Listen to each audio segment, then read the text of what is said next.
Oh, did you put out the link? Yes, I retweeted the link. I deleted the old tweet, so if you want to go retweet that or Okay. whatever. No. Oh, what? Please. Pretty I please. can go retweet.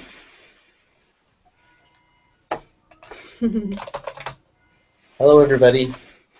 Hello. I'm having some technical Hi. difficulties. Yeah, we're a little slow off the go this time. But we're here. Alright. We're ready to go. We are ready to go. Starting at 7:35. Only 35 minutes later than we hoped. Oh well, it's life. Life goes on. Yes. Okay. Let's see if YouTube has woken up yet.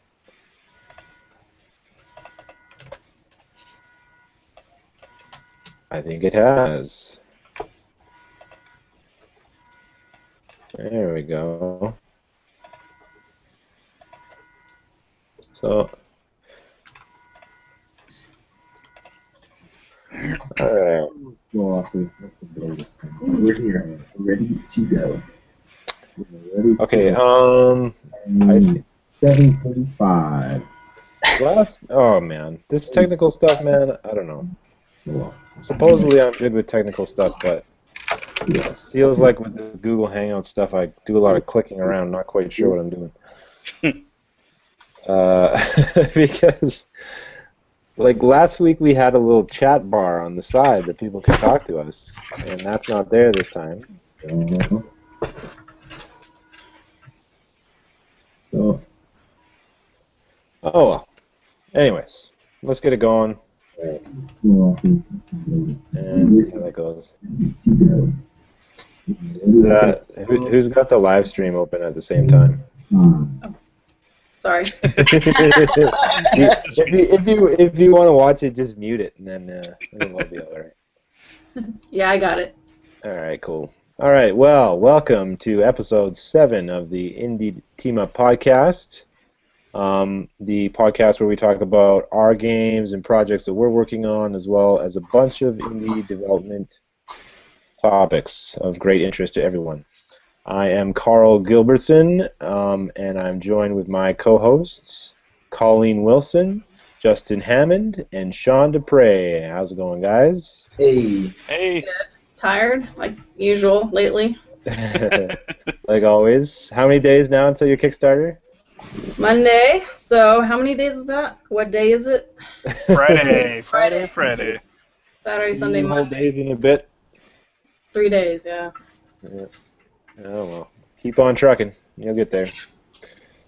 Yeah. So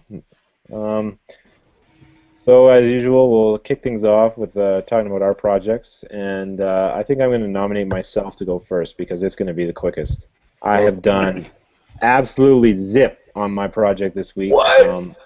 I know. How dare you? I think problem- last week we talked about like how you can take that 1 day break and it just grows and grows, and I think this is proof of that. You need to get back on it. Yes. Well, what actually has happened, and it is what it is. I started getting sick about Monday, and I just kind of dropped everything and have been going straight to bed and taking lots of drugs to try to like nip it in the bud and not get totally sick. And I think it's working, knock on wood. It's starting to go away now, and I haven't really gotten too bad, so I think I'll keep that going for maybe another day or two, and then hopefully I can get back at working on it, because really when I work on it, right, is when my kid's asleep. And so lately, because I've been feeling crappy, as soon as he goes to sleep, I just go to sleep. So What'd you have? just a cold, but Okay. nothing crazy. I don't have Ebola or anything like that. Oh, that's good. But just, I don't want to get 100% sick. I just wanted to. I was at 25% sick, and I was like, I'm not going there. What? I ain't going back. What does that even mean? I was only 25% sick. What does that even mean? Well, when you start to get sick and you got a sore throat and maybe a little sniffly or whatever. No, In it's my not case, good. I had a sore throat and I was all sore, but that was about it. Like, just sore throat, and I was like, oh hell no. So I just started taking. Drink that OJ. Well, up in Canada, we have a thing called Cold Effects that I really like, and so I've been taking loads of that and sleeping. Basically, what I've been doing. And anyways, I think it's working. I'm almost over it. So yeah, I did jack shit on my project, but I'll change that next week. Do lots of that 5-minute stuff. So. Yeah, now that we know that I'm an epic failure. Colleen, how's things been going on Red Cobra getting the Kickstarter together? Crazy, but I guess that's expected. I've pretty much just been putting the levels into the engine, because I have them in like different levels, because I thought that'd just be easier, and then I'm like, no, that's going to be harder. So I just put all the levels together, and I'm making GIFs for it for the Kickstarter page. And people are wanting gameplay, so now it's time to do that too. Cool. Yeah, I saw some of the GIFs you were posting on Twitter. It looked pretty cool. Wow. With the mecha shark. The desert one I'm watching right now, it's really cool. Yeah, thanks. There was like an old factory one too, wasn't there? Something like that? Yeah, I just put that one up today. Cool. Looks pretty cool. I'm going to throw some money at it. And all of you guys should do, and not just the co-host, but our 4 viewers too. Hey guys, how's it going? Yeah, so what's happening on the IndieTeamUp.com front there, chaps? I've been going crazy. I keep thinking I'm not going to work on it, and then like 4 hours later, I'm knee deep in some new features. So I actually tweeted out a screenshot from our checklist, and we're like really close to a beta. It's like all of the core app features are in there. The email system is in there. You can sign up for an account and everything. It's just a matter of getting all the final tweaks in place so that we can call it like ready to go. Cool. Yeah, we're really close. So I'm hoping within the next week to 2 weeks we'll be doing a private alpha, and then once we fix anything in the public beta. Cool. Can I use my my in with you guys to get in on the private alpha? Do some corruption? I think that's like nepotism or something. Yeah, Are exactry. you Corruption. guys cousins or something? I'm part Canadian, so. There aren't many of us, not compared to the you Yankees, anyways. You Yankees. Yeah, of course you can be in the private beta. Sweet. I'm stoked. What have you been working on, Justin? Nothing at all. No, I've been busy with non-indie team up stuff, family stuff, and playing games. Honestly. So Some of that. yeah. Right on. So we're actually cooking right along here. I guess it helps when, I mean, not that it Schedule. helps, but it goes quicker when we don't have a guest. But maybe a little bit more boring that way too. So You're so boring. I'm so boring. We got guests for next week, guys. Don't lose heart. Anyways, should we hop into our other topics then? I guess, eh? Yeah. Hey. All right. Do you want to do A on the list? Yeah, I'll do A and get that Very crossed quickly. off and throw it in a pit. So, okay, not to be a total downer, guys, but I'm going to be a total downer for a few minutes. Talk about Gamergate a little bit more, even though we talked about it a few weeks ago. A couple things happened today. One of which is just kind of annoying, and the other one which has got me quite upset, actually. And that is, one, is The Escapist put out this article from what do game developers think of Gamergate. So, it had a bunch of different opinions from game developers from different companies and people that were indies and people that supposedly worked AAA and stuff like that, or had worked AAA in the past. And it was overwhelmingly pro Gamergate, which, I mean, I'm kind of on the anti-Gamergate side. Well, I am on the anti-Gamergate side. I'm not going to say probably because it's true. So I guess a lot of people that I talk to on a daily basis are, the same sort of people, the people that are anti-Gamergate. So it's kind of interesting to see all these pro-Gamergate people come out of the woodwork all of a sudden in this one article. There was a couple of people that were against it, but most of them were pro. And anyways, it turned out that one of the people that worked on the article went to 4chan to get sources, to get game developers from 4chan to talk about Gamergate. And if you guys know or have been following along at all, 4chan is basically where Gamergate started and where they organize all their campaigns for Gamergate. And so, that's, if you want a certain type of opinion, I guess you would go there. So, there's that. And one of the developers that they had interviewed is actually, they removed his interview now actually off the site, but he was directly and at a high level responsible for the campaign against Zoe Quinn to, out her personal information and try to ruin her life and a bunch of other stuff that, he's on record doing.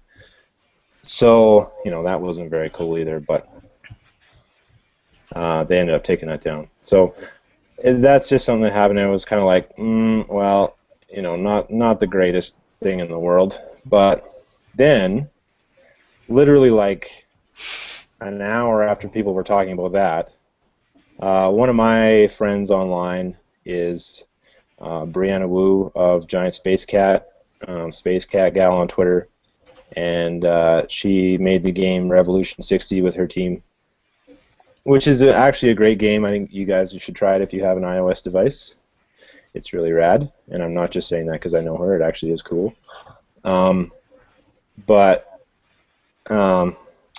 Someone posted her house address on Twitter and started tweeting rape and death threats at her because they were sick and tired of these feminist game developers and a big tirade of absolute bullshit. That's pretty messed up. Oh god, it's so bad. So dumb. People's personal information. I know, and like... Over what? Exactly. Over what? Over fucking video games. Like, it's... Oh, God. I can't even describe how upset this makes me. And I'm a pretty chill dude in most cases. Like, it just... I don't understand what all this... Like, why... First of all, why this is going to make... why your first, instinct when... you're like, all these women game developers, these feminist game developers, they're ruining everything. I'm going to, ruin their lives. That's what I'm going to do. I'm going to get them out of here. They can't take it anymore. Like, seriously, grow up. Get a fucking life and do something other than troll people on the fucking internet. Anyways, this is going to be an extremely sweary episode, even for just these 5 or 10 minutes. Anyways, and then, okay, so that's that. Obviously, she's upset, and I'm upset, and everybody that knows her is upset because that shit is not fucking cool, and I do not stand for it. And we should be above that. We should be adults and be able to disagree with each other and talk and not friggin' try to ruin each other's lives by doxing and other bullshit. But, anyways, the other part of that that's really annoying is that we were all trying to report this asshole, and Twitter's reporting infrastructure is really, really poor. Basically, the only way that you can even hope that Twitter will do anything is if you are the actual person involved in the attack. Like if you are the person to be receiving these threats, then Twitter might listen to you and they'll get to your request, when they can, kind of thing. Otherwise, you're SOL. They throw your report right in the garbage, and better luck next time. Except they'll do the same thing next time, so it doesn't matter. So that's frustrating too, because you feel like you're watching this happen on Twitter, and there's nothing you can do about it. So, I don't know. Where was the where was this this girl during all this? Where was your friend during all of this? Well, she was on Twitter at first. I'm thinking she probably went and phoned the cops. So, I'm sure she probably will put a report in on her own. But I don't know. It'd be nice to be able to report somebody on someone else's behalf. That way, if something totally horrible and egregious is happening, maybe it would bring it to their attention quicker, kind of thing. Yeah. But anyways, Twitter's reporting stuff sucks, and everybody knows it. Well, Anyways. the best thing you can hope for in this situation is that all of the threats that she did receive were like 99.99999% of all other threats you're going to receive online. Just trolls trying to troll, and that's really the best thing you can hope for. Yeah, I mean, even it's if it didn't not ruin the girls' night, I mean, hopefully just nothing comes out of it, and it's just all trolling. Yeah. the ridiculous thing is the fact that they posted her address for everyone to see. And even if that account gets suspended, somebody's screenshotting that. Probably a bunch of people are. Oh yeah, it's probably all over the internet now. I have no doubt at all. It's I'm sure. stupid. And then it's like, what do you do? Do you up and move you and your family away because now your address is out there where, posted where people that are making threats against you? Like, I mean, Yeah. that's taking it too far. And, Well, I and mean, Sean, it's already been too far. Let me clarify that. But that's yeah. And Sean's right. Like, probably nothing's going to happen. But Yeah. the fact of the matter is, probably still sucks when it's probably someone's not going to come to your house and murder you. But there's always a chance that that person is truly unhinged and actually in your neighborhood. And so, I mean, Yeah. I understand the fear, and I understand that, like, people say, to women that get harassed online, like, don't feed the trolls, just ignore them, they're just trolls, they're just forget about it. But, I mean, I understand, like, there's always that chance that maybe this time, or maybe one time in the future, it's not going to be just a troll, it's going to be somebody that shows up at your house.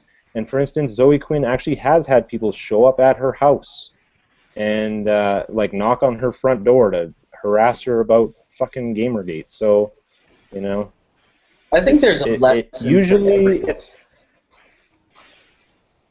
I think usually it's nothing but. Oh, sorry. Go ahead, Sean. I think there's a lesson for everybody here. Don't post your personal information online. Well, no, she didn't post it. They looked it up, and however they I got wonder it, how I they don't know. found that though. Because like if you haven't posted your personal information online, where Yeah, is that? how many times have you signed up or paid for things that require your address online? Like whenever I order a pizza, I have to put in my address. You know, like, or any kind of delivery food. Like you use Eat24 all the time, Sean. Do you think these are hackers getting your information? Well, because I mean, like, other than that, I mean, like, yeah, I could see that your information's there, but it's not like that's open to the public.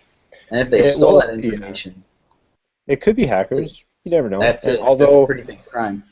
It is. I'm loath to really call people to do that hackers because, in my mind, a hacker is someone that is actually intelligent and resourceful and, uses that to explore the world around them and find out new cool things and not just phone Amazon tech support and impersonate somebody. But, could be that. And you do have a point that you should be safe online and try not to make it easy. But at the same time, the bigger point is that don't be an asshole and go post other people's information on the internet. Yep. That's the bigger one for me, I think. Yeah, like out of all this Gamergate stuff, I was saying it earlier. Like the biggest thing is making sure that any blame that's placed is on the people that are actively doing the wrong thing. Yeah. Anyways, I think I've said all that I really want to say. Otherwise, I'll just be swearing for another 10 minits. So, Next we move on topic. to point B on our list here. Okay, click over. Easter eggs in games and Easter eggs in games. their greatness. There are Easter eggs in games. Did you know? Yeah. I think my favorite ones go back to like Halo and Halo 2 when you try to find the skulls. If you guys have played those games. Yeah, the skulls. Those were my favorite because you grab the skulls and you get superpowers basically from them. But wouldn't it also make the game harder? I don't know. Maybe. If I'm remembering correctly, I don't know. Maybe I'm not, but it's been a while. But I thought at least maybe in Halo 3 or something. I only played every skull you picked up added a modifier to the enemies. It may happen too. I just know that a good part of my childhood is spent playing Halo 1 and Halo 2. I just remember on a Saturday we get everybody together and we do a LAN party and sometimes we'd look for those skulls and search for super jumps and all that good stuff. I think my first one was Blood, the DOS game, and The Shining. I can't remember it. Johnny? Is that the guy? Oh, yeah. But he's like frozen with the hatchet like this in the maze. So that's kind of cool. Nice. Yeah, Easter eggs are rad. I'm trying to think. Think of specific ones. Star Fox, the scary asteroid. Scary asteroid. Yeah, if I can remember right, you turn all the way left in a certain level, and like this big asteroid with a big evil grin is like in your face, and you got to go to it. I even forgot what happens, but. Oh, Sweet. Are you guys gonna put Easter eggs in your games? Yes, I think they're fun. Yeah, I have one planned. I don't want to give too much away. Other than whenever me and Sean do things, we don't call them Easter eggs. It's what they actually are. They're bugs, and we like to call them features. Oh yeah. So yeah. It's not a bug. Yeah, there you it's go. A feature. That was our first quote at Black Module Studio when we were Black Module's Minecraft suite. Motto. You need to just whatever bug tracker you end up using. Make an alias of. You mean make feature an list. alias of won't fix and just call it Easter egg. Feature list. Yeah. Oh man. Exactly. Yeah, I got one planned for my game too, but I don't want to give too much away. Other than the fact that it's going to involve my friend Berkeley. I was kidding about that a while back, and I'm totally actually going to do it. And he already knows that, but he doesn't know what I'm going to do yet. So that's all I'm going to say. Your friend Berkeley, you need to have him you know how they have those well-dressed paintings of a person and they're standing there maybe in some veteran war suit. Just have him be in a painting on the wall. That's funny. I actually don't know what he looks like. I only talked to him online, but he has an avatar that's like a drawing of himself, so I'll just put that drawing head on like a nicely rendered Renaissance painting. Find something of Napoleon or something. Yeah. So what do you guys think about when you find other other characters from other games in other games that you play? I like it. Oh, I yeah. like that. It's always funny. Like it, I don't know. It's always good for a laugh. I don't know. You could argue that maybe it kind of ruins the environment or the world or whatever, but whatever. I think it's just funny. Yeah. Finding Super Meat Boy. Yeah. I think. Oh man, I'm having a memory problem right now. But I just started playing Dust, and we'll get into that later. But That's exactly what I was thinking of too. yeah, you get these cages that you can unlock, right? And the other characters pop out of them from other games. But not only that, though, they kind of have like a certain part of their level, kind of like the character that you find. Oh, wow, cool. I'll keep an eye out. I'm only, I think, 18% into it now. But we'll really? get to that later. You and your percents. Only 25%, or 25% stick, 18% always in the game. Well, in my defense, Justin, it actually says that when you save your game, so it's not just me being crazy. Yeah. We're only 57% of the way done with this podcast. I get it. I think we're probably only like 33% of the way done the podcast. Oh, Actually. 0.333, repeating, of course. Yeah, exactly. All right, cool.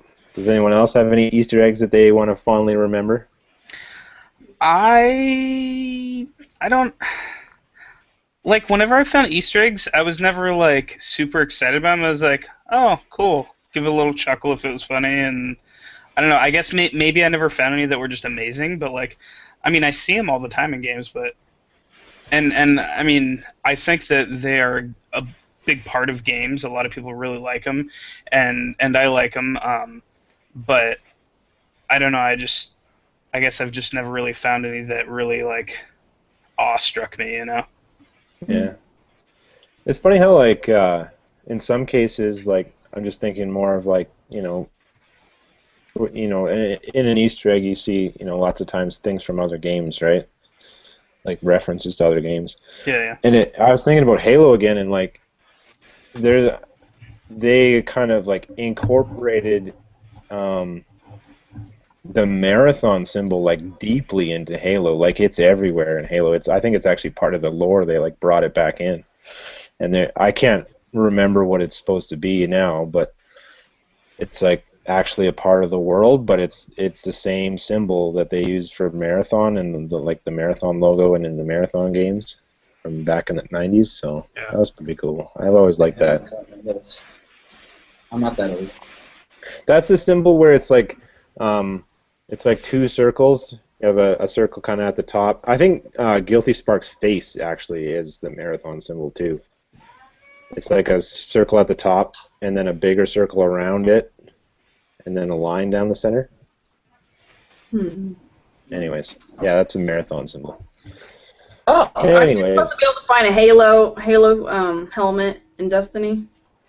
Oh, yeah. There's like I saw that. There's like a building that looks like Master Chief's helmet from a certain angle. Oh, really? Awesome. Actually, now that you mention it, I totally forgot about that. I haven't even looked for it in the game, but I saw it online. Who actually thinks to do that? Awesome. If I line up these buildings at just this angle, Master Chief's helmet. Who's gonna find that? Oh, yeah, but when you do, like I guess those are the kind of Easter eggs that like, I really think are great. That they're just so obscure. Like, I was actually googling it and looking at some like obscure ones not too long ago. And I remember one from an old Resident Evil game. I don't remember if it was the first or the second one. I think it was the second one, or maybe it was first. Anyways, if you guys played the original Resident Evil games, then they were very much like puzzle games, right? Mm-hmm. And did yeah. Carl freeze? Oh no, sorry, looked at Carl froze for a minute. Anyways, and so like you were always going around searching everything and trying different things, right? Trying to figure out puzzles or find secrets. Well, like most games, when you search something, if there's nothing there, it'll just give you a prompt saying like, there's nothing here or whatever, right? Some generic prompt. Well, Albert Wesker, if you searched his desk, you had to search it 50 times. And then finally you would get this Easter egg, and it was like a picture of, I don't remember, it was like a picture of one of the female characters, like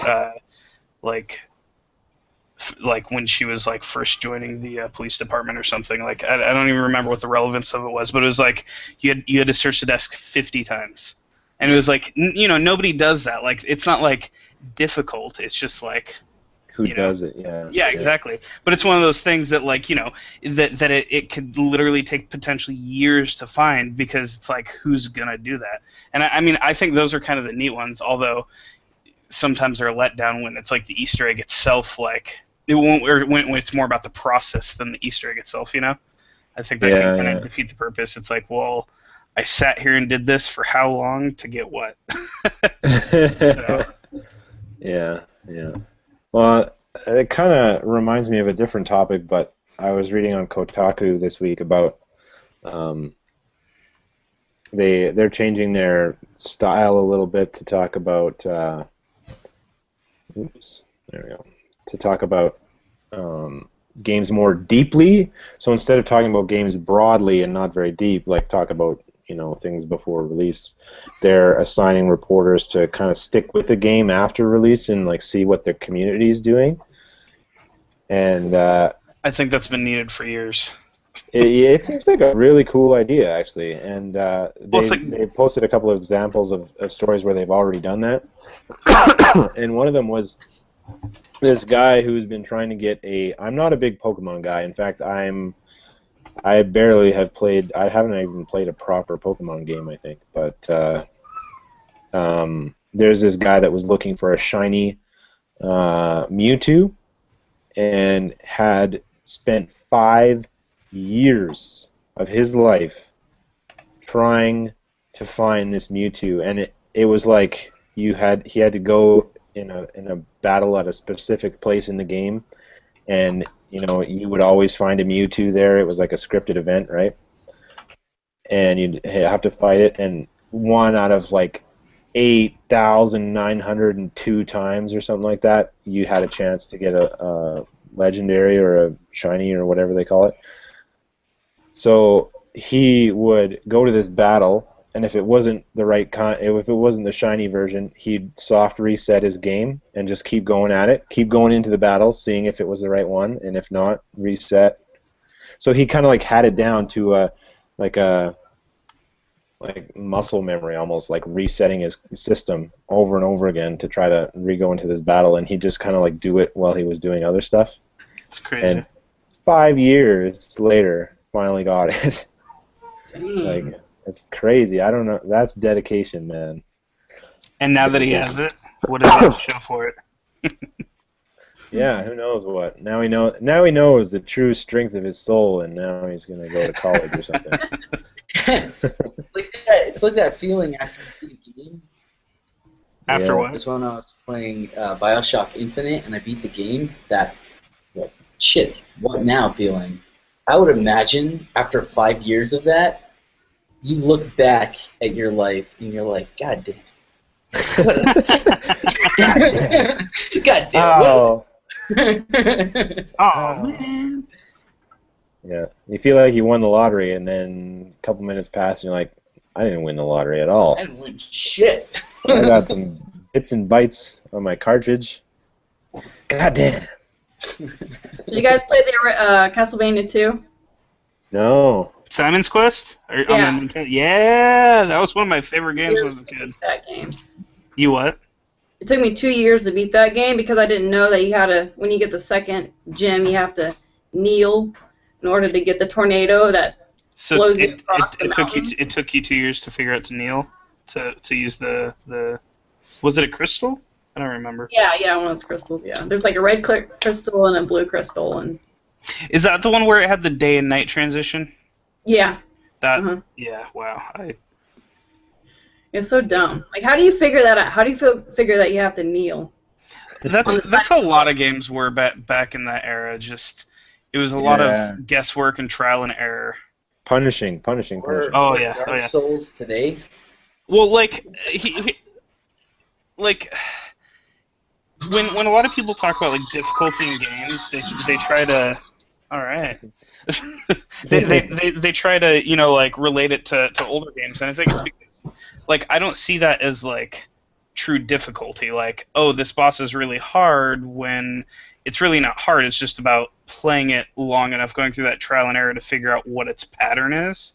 And it's like, oh, it always does this. And it's like everyone talks about how like the Dark Souls games are so hard, but if you have patience enough, like all you really do in that game is dodge or roll and then attack during the opening, dodge, roll, attack in the opening, and you just have to figure out like what the movement patterns are. And it's I mean, it's not easy, but it's more about patience and spending the time to figure it out than it is about actual difficulty. So I don't know. Well, it's like hard, but it's hard in a logical way that you can figure out.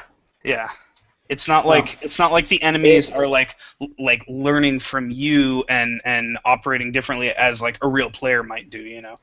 Like a real player that's good and talented or skilled might be difficult to beat, not because like they have higher stats or something, but because they see what you're doing and they react in an unpredictable manner. Yeah. So like playing Halo online, and people that could had very specific and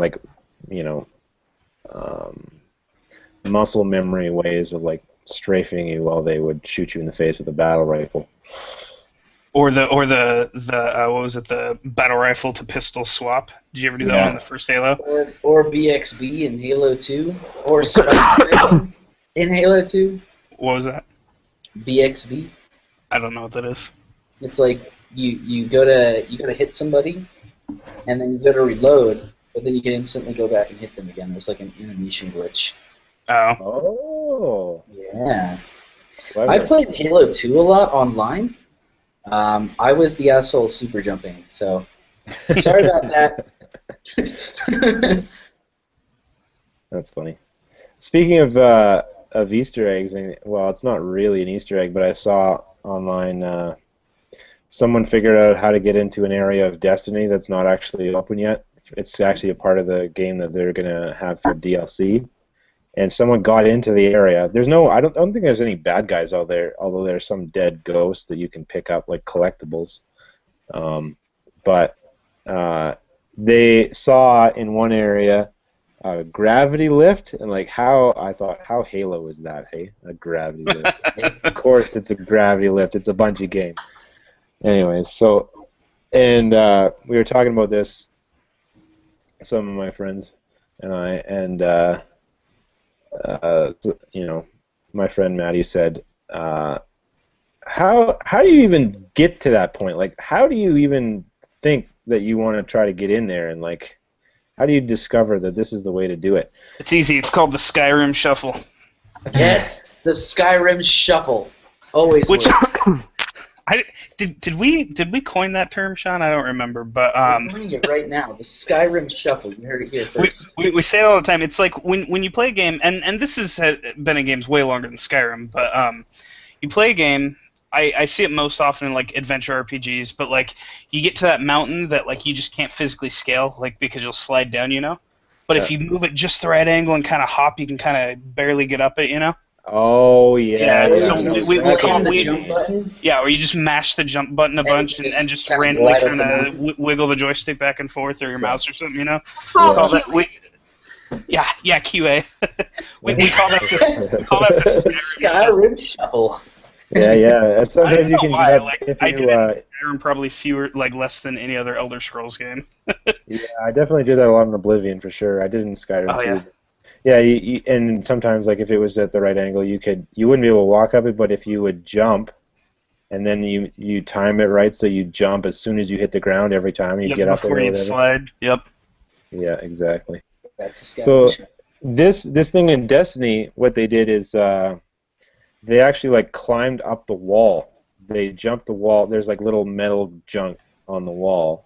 And they figured out that if with like some really specific and very precise jumps, they could jump up this metal crap until they got to a point where they could jump and actually make it into the gravity lift.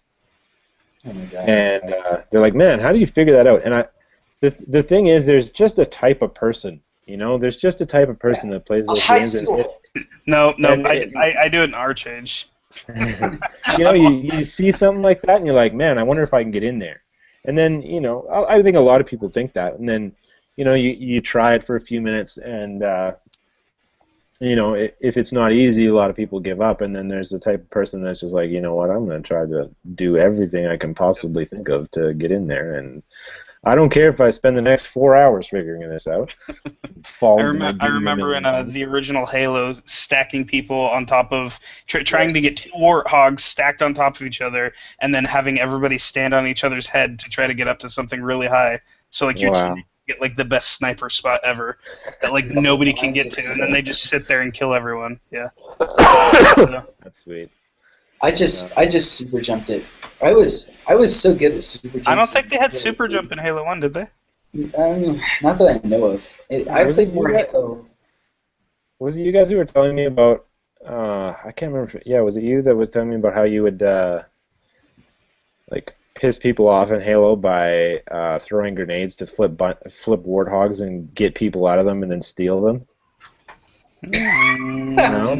Someone was telling me about this. That they love. I think actually no, it was another friend of mine actually. Now that I think about it, he was saying that when he was in college, and the buddies he used to play with they lived for just screwing with their own team on Halo online, and they'd wait till someone came to get in a warthog, and they'd pitch a grenade so it'd flip it, they knew just where to put the grenade and flip it, and then as soon as it flips, they would be forcibly ejected, and then they would steal the warthog and drive away. And really upset people to the point where they're just like following you around, trying to like melee you infinitely and not even worrying about trying to score points. But anyway. Those are the best points in games. Yeah. So Easter eggs and playing games how they're not intended to be played. It's all good fun. My buddy and I used to hop on Battlefield's Bad Company 2 and a few other games, but that one especially. And we would have characters that we played as. Oh boy. Oh my. And my favorite one that he always did was like he was some hick from the South. And his wife was always yelling at him, and he needed the cream for some bunion he had or something. Like, and this would all be open mic. Like, it was the greatest. Wow. Where's the cream? Wow.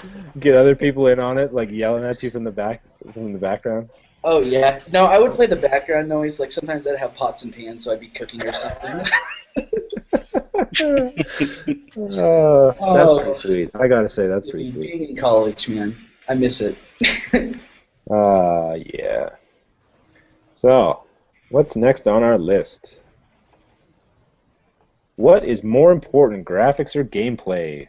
This should be an interesting threw this question out there because it seems like the AAA studios focus more on graphics, whereas we're seeing even the past few years, all the indie studios are focusing on a lot of gameplay. So what's more important, graphics or gameplay? Well, I think both are important, but a truly great game is going to have both. That's what I think. But gameplay is the foundation, is what I think. If you don't have good gameplay, all the graphics in the world aren't going to save it.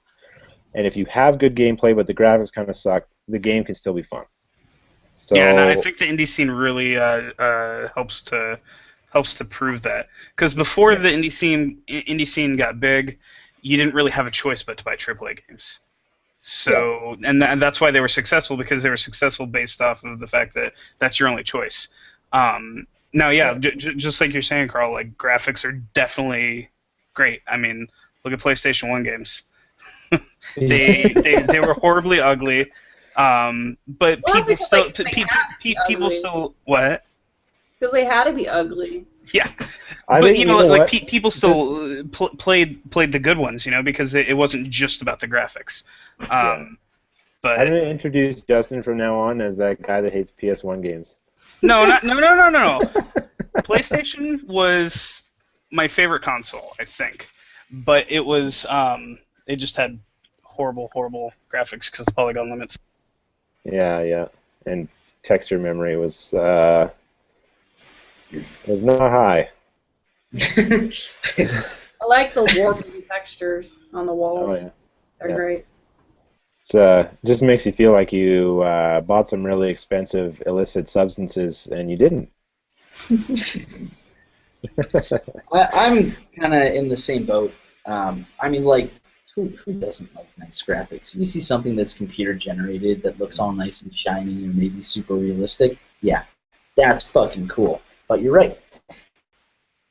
It does not make the basis for a great game.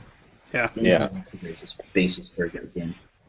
Yeah, and I think So there's that's lots of different types of good graphics too. Like, I don't want to make it seem like I'm, bagging on indies because the graphics aren't good, because sometimes they are good. And like I've seen indies that have great 3D graphics, and of course even games with 2D graphics can be absolutely beautiful as long as they're done well. And what is Like Colleen doing? She's like, where's the love, guys? Oh yes, it's true. It's if you have 2D graphics that are done well and there's obvious artistry to it, then that's totally fine. It doesn't need to be 3D, but good graphics are good graphics. It's all about the artistry behind them. And yes, Colleen, I think your game is very nice looking, and it's got some great art, and Thank you. it looks yeah. very pleasing. Thanks. But our goal in the next day or two is gameplay, because a lot of people are thinking about that. So that's what we're gonna do. Right on. But I'm an artist, so of course I like art, and the better the graphics, the better. But gameplay is what final. I like the contrast between the art and the gameplay in terms of like the work involved, right? Because programming is kind of more like it's solving a puzzle a little bit, or kind of unraveling a knot, kind of a work to it. Like you're thinking about, okay, how do I do this? How do I do this? What do I do to do that?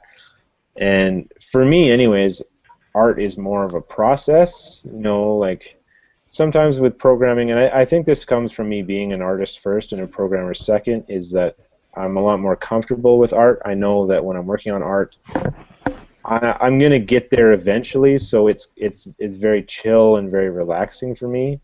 Whereas with programming, there's always like a little bit of a thread of doubt in my mind that like, okay, am I gonna be able to figure this out? Am I gonna make it work? And I mean, apparently I can, because I do, but at the same time, I always have those thoughts in my mind. So it's an interesting juxtaposition between the types of like workflow as when you get through doing art and doing programming. Anyways, there's also that in between phase that's really well illustrated in Minecraft. Use an example everybody's gonna know. Programmer art. Taking mathematics, algorithms, and making something beautiful. I mean, like, you go up to the top of a mountain in Minecraft at sunset and you look out over the horizon. It's all generated. It's all an algorithm. There's no real drawn hand art that went into that. Maybe a little, but for the most 16 by 16 pixel tiles. Like, for the most part, I mean, that's all a math equation, but it's beautiful. So there's that in-between phase. I think in some light, programmers just by themselves can make something look good. No Man's Sky. It's true. It's true. No Man's Sky. I'm a big proponent for procedural generation.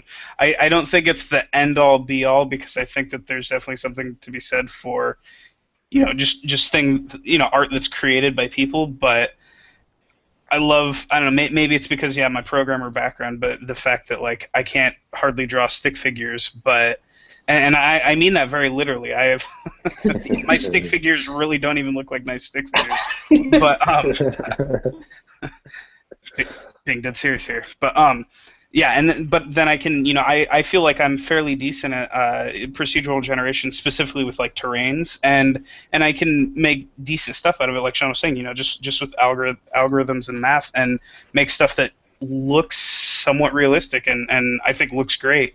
And yeah, No Man's Sky, really excited about it, and it's pretty much 100% procedural, I believe. So yeah, I'm definitely excited for that game too, for sure.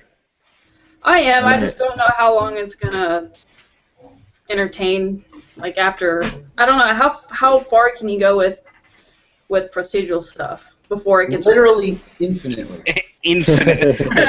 No, like really. That's like I think I know what you're saying. Like it can. Like all the creatures, stuff like that.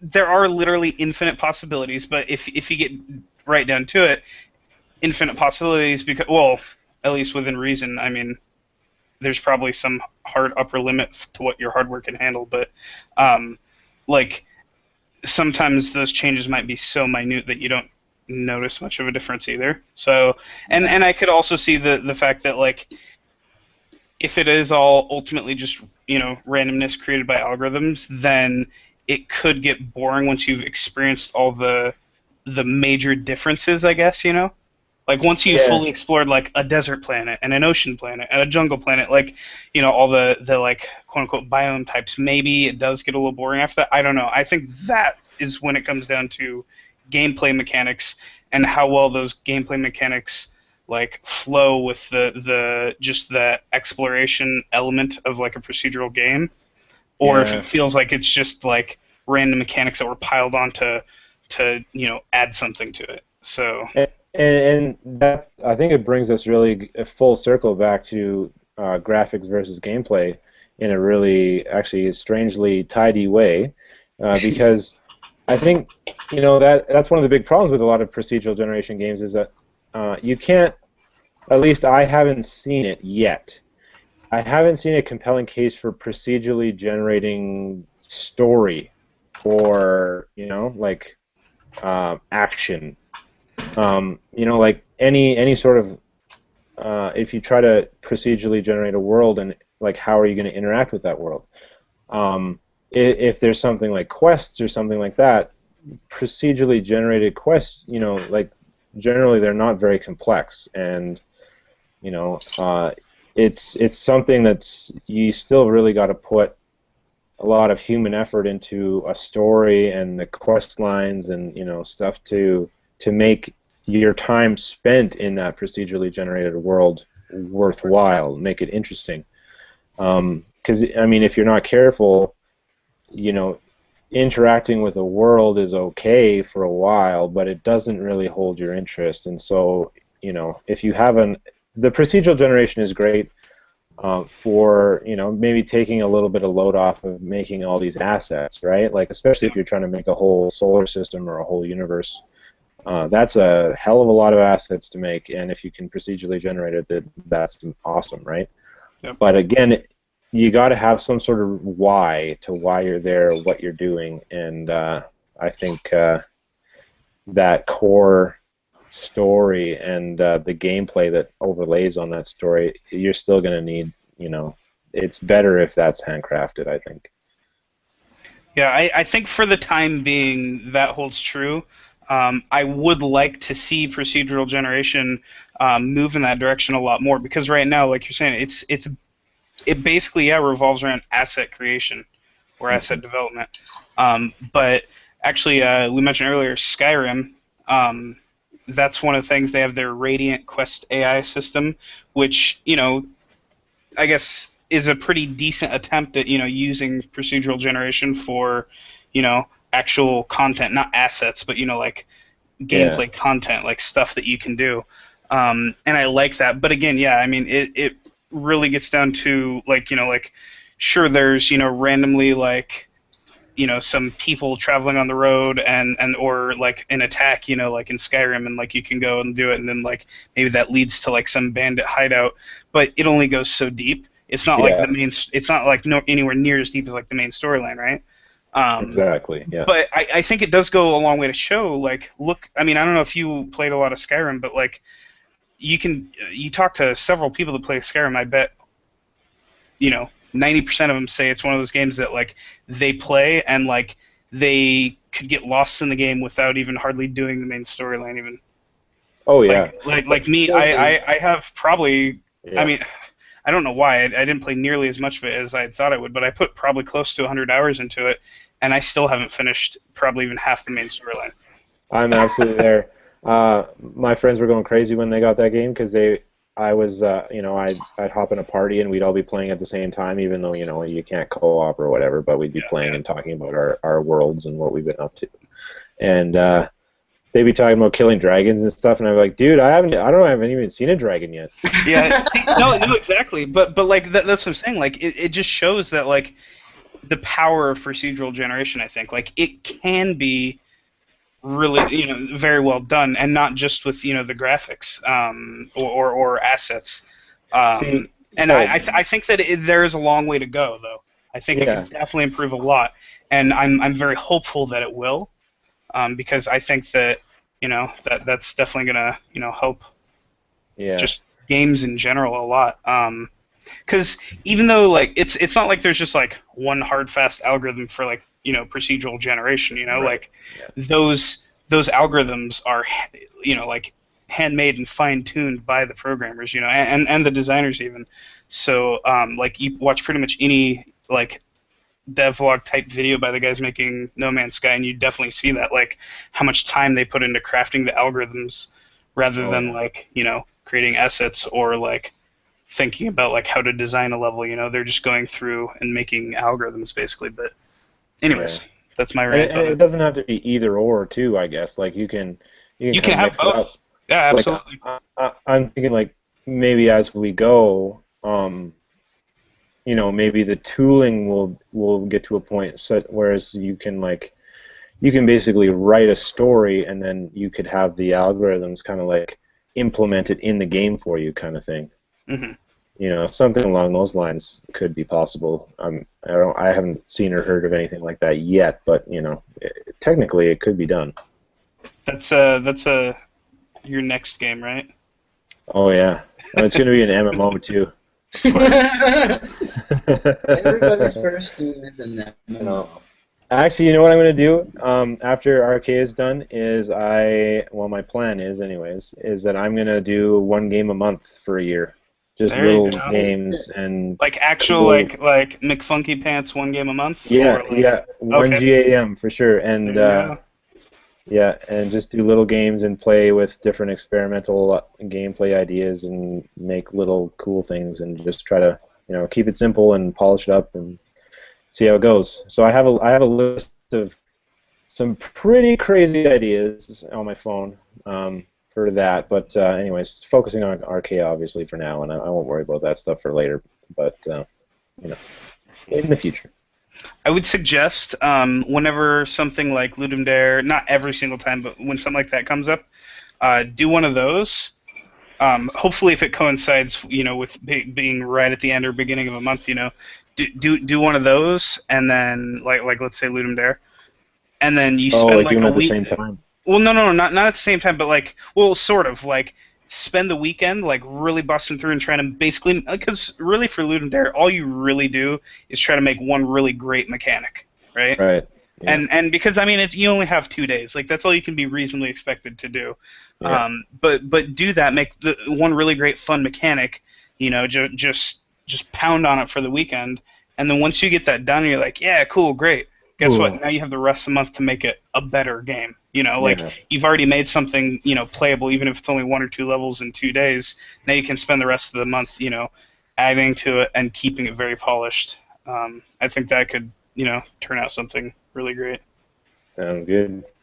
So should we wrap things up and talk about what we've been playing a little bit and, kick it off? Yeah. Yep. Been Albion and Warframe this week.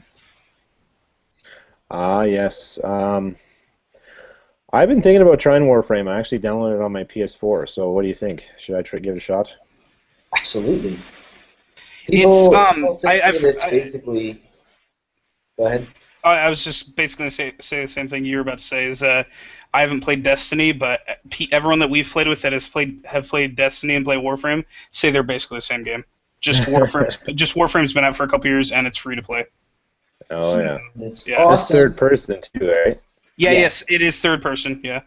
Yeah. But I mean, that's not a huge difference. But I was surprised. It's definitely one of the most. I think I said this last podcast, but it's definitely one of the most, probably the most polished free to play game I've played yet. I mean, Cool. there are bugs in it. It's not perfect, but yeah, it's very clean and.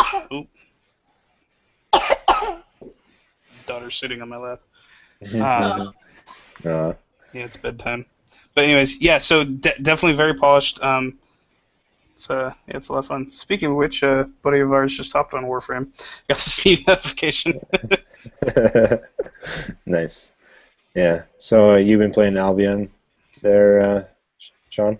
And Yeah, with Justin, I'm guessing? Justin. Yeah, I got him into it. Yeah. It's basically Clicker and RuneScape. That's Albion. If you played either of those. I actually have not. Like, I'm not an MMO kind of person. So. It's a lot of grinding. Oh yeah, I that's enjoy one. that. This is the two things that I have an issue with MMOs generally, is that one, I'm worried that I'm going to find the one that's going to hook me real bad, and I think I already talked about that. I'm going to get hopelessly addicted and ruin my life. And two, I don't like grinding. At a certain point, you're just like, for me anyways, I'm just like, you know what? Why am I doing all this stuff that's not fun so I can get more gear to then go do more stuff that's not fun? So, Yeah, I mean, if you like it, that's cool, but it's not for me. Games like that, for me, it's like just that's my only way to like just shut off, and I'm just like click the tree. I don't like level grinding, but this is resource grinding, and I probably need to really think about this a little more critically. But it feels different to me than like your typical like WoW like level grinding, like, ooh, I gotta get up to this level so I can, or beat this dungeon or whatever so I can get 10 times or whatever so I can get this item that as soon as I get it, it's basically worthless because now all the mobs have in this new area are my level and it's not that good against them, right? Like Right. that, like I don't like that kind. The kind where it feels pointless. In Albion, I think it's because it's resource grinding. So like you grind up like you go out and like you chop down every tree you see and every crystal and ore node and all this stuff, and skin all the wolves and all this, and you get all these resources. But then it's not like it's useless. It's you craft the gear out of it and then it's like, yeah, you have gear, so now you can like go play in the dungeons. I mean, it is a cycle, but the thing is that down to even because they have like different tier resources, down all the way to tier 1, the beginner level stuff, it's still useful in the end game even. It's all useful. Oh, okay. Well, tier 2 is a little. We don't not need to quite get really, into it. but yeah. But anyways, basically, it's like from the lowest tier to the highest tier, it's always all relevant. You can always go and gather anything, and it's going to be useful at some point. Right. So it's never like the grind to get something that once you get it, it's no longer useful. Like that, I definitely don't like. Yeah, So yeah. I feel kind of bad because Colleen hasn't been talking much, and she. I think I her don't. coffee's done. You probably haven't been playing anything, have you? You've been working on your Kickstarter too hard Yeah, again. so I'm kind of Like out. I wish I could play games. Yeah, I feel bad. Like, I'll not be only is- I'll be playing the original Unreal again. Oh yeah. So- Again, Yeah. or like you're still working on one playthrough, or are you finished one and started over again? I'm probably like halfway through the game, probably a little more maybe, but I kind of had to stop to work on some stuff. I'm kind of sad, but Yeah. after the Good game. Kickstarter, full force. Yeah, yeah. Only one more month. Yeah, you get through that month, you're just gonna need to like go on vacation and just play games for like another month after that, just to clean your head out a little bit. Exactly. And I want to play Rayman too. I played only like a third of that game. Oh yeah. The newer ones, not DOS. I haven't played any Rayman for quite a long time. Those are good games too. I bet you I haven't played it for man. Too long. I bet you I haven't played it since PS2. Yeah. So, I've never played. those are good Ever. games though. Well, I only played the first one, and I like the last two. Like, I use that to study the art, really. Oh yeah, yeah. The IRS tax write-off. Nice. Yes. So, I've been playing. I just started playing a couple days ago. Actually, I think just last night I started playing. Not a couple days ago. Just last night, and I played it at lunch today. Dust and Elysian Tale. We were talking about that a couple weeks ago on the podcast. I hadn't played it yet. I'd seen some footage of it. I hadn't played it. But this month, it is free for PS Plus users. If you have a PS4, you can download it. Yay! I don't have one. And play it, and I highly recommend you do that because it's awesome. I was blown away by it. When I watched the videos before, like it definitely looks smooth and stuff, but I mean, watching something on YouTube is a far cry from Playing it. Playing it at 1080p. It's it's a gorgeous game for sure, and it just blows you away that this was mostly one dude that did all this. And yeah, it's awesome. The gameplay is super slick, and it's been a really, really long time since I played like a Metroidvania style game. So the gameplay is just it's smooth like butter. It's beautiful and really, really fun. I'm really enjoying it, and I'm probably gonna go play it after we're done podcasting here. And I really so like it. I didn't get to play it, but I watched Ajari play it. Mm. And I recommend it. It's really good. Yeah.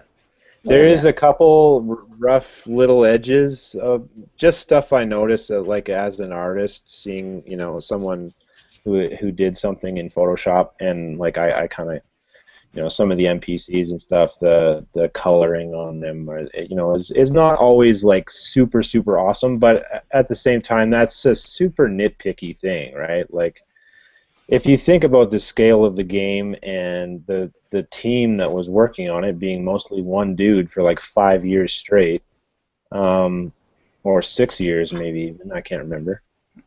Makes it easier to forgive. Exactly, and like what he accomplished. I mean, I noticed that stuff, but at the same time, I also noticed all the amazing stuff in that game. Like a lot of the graphics are absolutely phenomenal. So if like 95% of the graphics are phenomenal and 5% are like meh, then you know what? I'm not going to worry about it. I'm just going to have fun. I didn't think you could still be inventive with like a side scroller. You know what I mean? Like it was hands down really, really fun, and the gameplay was just so smooth. I loved the combat. I felt like a superhero. Exactly. The combat is so slick. Even stuff like unlocking chests. I find the unlocking chest mechanism to be really slick, and like I don't know, it just seems so polished. All these little things seem so polished. The way the text pops up on the screen when you're talking to someone seems so polished. I love looking at the little squirrel guy. Oh yeah. I still can't. I don't know if it's 3D or 2D. It's 2D, but it's got like lots of effects to it. Like lots of shader and like particle and like screen effects. So it's kind of like 2D, but a little bit nicer than usual. Yeah, it's really good. I really like it, and now I just really want to play it some more. So on that note, should we sign off for the night? I think so. All right, sounds good. Well, thanks for listening, guys. If you have feedback on this episode, hit us up on Twitter. I am Carl, Karyl, and Colleen is Spaz Chickens, SPAZ Chickens with an S on the end. Justin is Justin35F, and Sean is Mr. Dupre, Mr. Dupre, Deprey. So thanks for listening again, and yeah, I hope you found it at least interesting. And the actual audio version of the podcast will be out on Tuesday morning, and we will see you next week. Later. All right. Bye. Au revoir.